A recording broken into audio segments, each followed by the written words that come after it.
très longtemps, au moins 75 ans, puisque aussi bien j'étais l'aîné des garçons dans ma famille.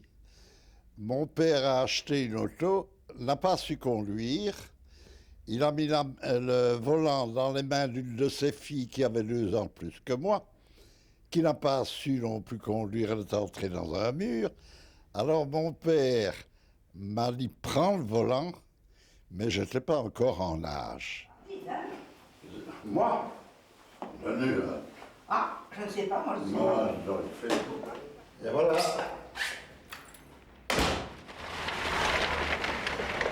J'entre dedans, hein.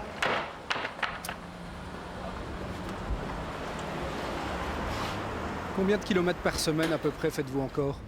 Ouh, disons que j'en fais, allez, une vingtaine maximum pour la semaine, en moyenne.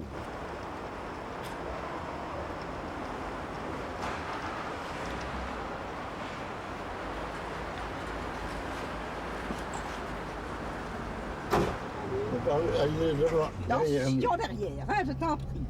Voilà, c'est lui qui est derrière nous maintenant. Oui, oui. Il y a des gens de 70 ans qui peuvent, qui ont des problèmes, mais il y a d'autres qui ont des problèmes qu'à 90, en 95 ans. Ça, la variabilité chez les personnes âgées est très très grande. Et c'est quelque chose qu'on lit aussi, qu'on peut lire aussi dans la littérature. Et c'est pour ça que l'âge en soi ne peut jamais être un facteur prédisposant.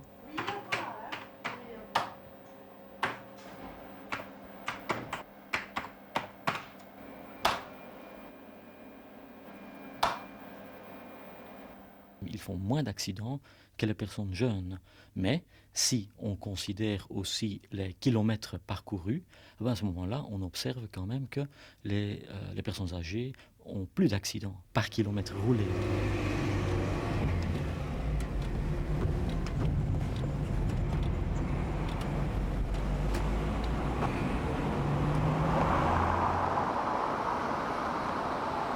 Je ne dépasse jamais le 100 km/h sur les autoroutes.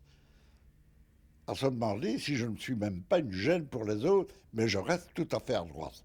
D'ailleurs, je vais de moins en moins sur les autoroutes. Je conduis simplement en ville pour faire des petites courses, ce qui m'amuse beaucoup plus que sur un autoroute.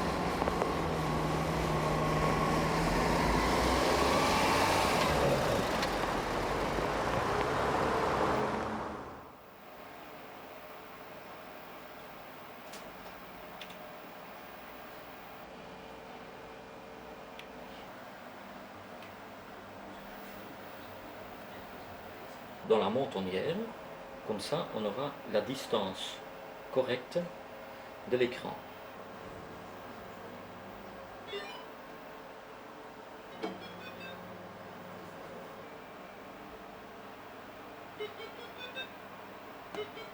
Les personnes âgées, ils ont beaucoup d'expérience, souvent, et effectivement, quand il y a un petit problème d'attention, un problème bien particulier, ben souvent, c'est possible d'utiliser des stratégies de compensation pour éviter d'être entamé dans des situations dangereuses. Par exemple, on peut, d'une manière, avec une compensation stratégique, on peut par exemple éviter les heures de pointe, éviter de rouler en nuit.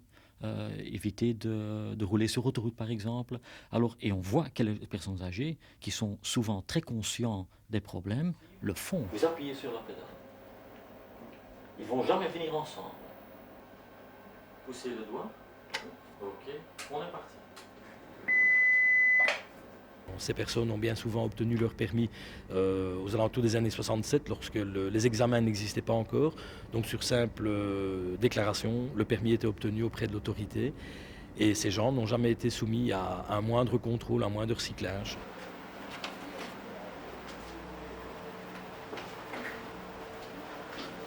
Voilà, monsieur, on a ici les résultats. La réduction de votre champ attentionnel. Un âge limite, non. Un état de santé, en tout cas acuité visuelle et de réflexe, ça c'est sûr. C'est-à-dire qu'à partir de 65 ans, je ferai passer des examens médicaux visuels, auditifs et des tests de réflexe. Madame, est-ce que vous pensez qu'il y a un âge limite pour conduire une voiture? Oui. Et quel serait-il pour vous? J'en suis pas très loin.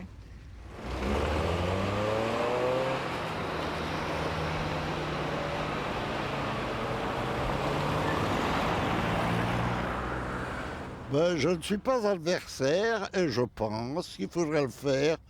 Moi, j'ai dépassé 80, ceux qui ont dépassé les 80, qu'on les laisse aller comme ça jusqu'à leur décès, enfin. Avouez-moi franchement, vous n'avez jamais peur avec lui au volant? Ça dépend des fois. Quand il va pas trop vite, oui, ça va bien. Il conduit bien quand il va pas trop vite. Mais les priorités de droite, il faut faire attention.